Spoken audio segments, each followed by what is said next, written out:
Hi అండి. Welcome to my channel. ముందు వీడియోలో మధ్యయుగ భారతదేశ చరిత్రలోని ముఖ్యమైన టాపిక్స్, అలాగే ప్రాచీన భారతదేశ చరిత్రలోని ముఖ్యమైన topics, most important repeated topics గురించి అయితే చర్చించుకున్నాం కదా. అలాగే ఈ వీడియోలో లాస్ట్ భాగం అండి, అదే ఆధునిక భారతదేశ చరిత్ర అనమాట. మనకు స్వాతంత్రం వచ్చిన వరకు, ఓకేనా. బ్రిటిష్ వాళ్ళు, యూరోపియన్ రాక నుంచి మనకు స్వాతంత్రం వచ్చినంత వరకు జరిగింది ఆధునిక భారతదేశ చరిత్ర అండి. Very very very important. Miss అవ్వకుండా ఇందులో టాపిక్స్ మీరు ఈ భాగం పట్టుకున్నప్పుడు ఖచ్చితంగా ఈ భాగంలోని ఈ టాపిక్స్ అయితే ఖచ్చితంగా కంప్లీట్ చేయండి. అది డెప్త్గానే చదవండి, పైన అయితే చదవకండి, అస్సలు చదవకండి, ఓకేనా. లేట్ చేయకుండా అయితే మొదలు పెడదామండి. ఆధునిక భారతదేశ చరిత్రలోనే ముఖ్యమైన టాపిక్స్ అనమాట ఇవి.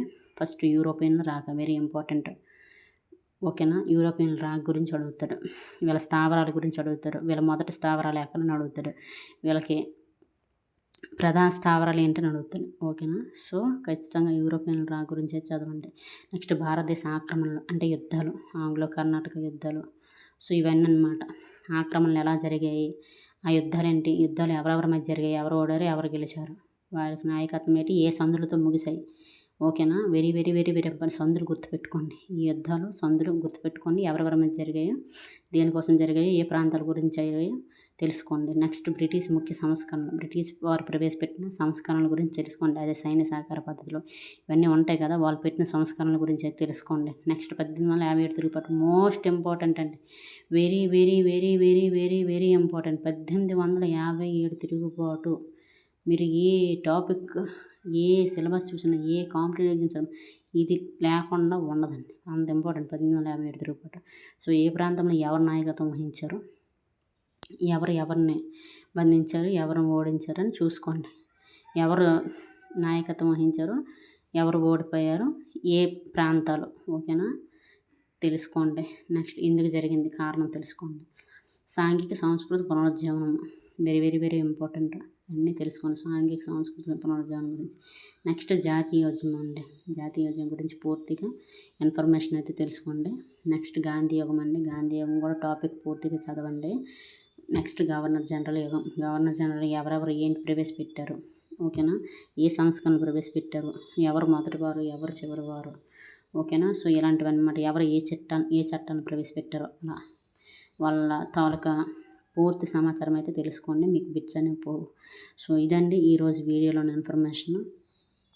ఇదేంటంటే ఆధునిక భారతదేశ చరిత్ర, యూరోపియన్ లోని most important and repeated topics అనమాట. మీరు ఏ కాంపిటేటివ్ ఎగ్జామ్స్కి ప్రిపేర్ అయినా ఫస్ట్ ఈ ఆధునిక భారతదేశ చరిత్ర, మోడర్న్ హిస్టరీలోని ఈ టాపిక్స్ అయితే మీరు ఖచ్చితంగా కంప్లీట్ అయితే చేసేయండి. వీటి నుంచి మినిమం బిట్స్ 100లో 80% అయితే ఎందులో నుంచే క్వశ్చన్ పేపర్ అనేది ఈ టాపిక్స్ నుంచి రెడీ చేసేస్తే అడగడానికి అవకాశాలు ఎక్కువ అండి. అందుకే చేశాను. ఖచ్చితంగా అయితే మీరు ఈ టాపిక్స్ని అయితే చదవండి. ఎవరైతే సైన్స్ స్టూడెంట్స్ ఉన్నారో, మ్యాథ్స్ స్టూడెంట్స్ ఉన్నారో వాళ్ళకి కొంచెం చరిత్ర అనేది కొత్తగా ఉంటుంది అనమాట. ఎందుకంటే 10th వరకు అందరమే చదువుతాం సోషల్, బట్ ఇంటర్ కంటూ వచ్చాక ఎవరికి నచ్చిన గ్రూప్ వాళ్ళు తీసుకుంటాం అనమాట. అందులో మెయిన్ సైన్స్ స్టూడెంట్స్కి, మ్యాథ్స్ స్టూడెంట్స్కి చరిత్ర అనేది అంత ఇది ఉండదు. ఆర్ట్స్ స్టూడెంట్స్ తెలుస్తుంది, అలాగే సిఈసి స్టూడెంట్స్ కూడా కొంత ఇది సిఈసిలో ఉండదు. హెచ్ఈసి స్టూడెంట్స్కి అవగాహన ఉంటుంది. ఖచ్చితంగా అయితే మాత్రం మీరు చదవండి. వాళ్ళకి ఇది సైన్స్ స్టూడెంట్కి, మ్యాథ్స్ స్టూడెంట్స్ ఎవరైతే ఉన్నారో వాళ్ళు ఖచ్చితంగా ఈ టాపిక్స్ని అయితే కంప్లీట్ చేయండి, మీకు మంచి యూజ్ అయితే ఉంటుంది, ఓకేనండి.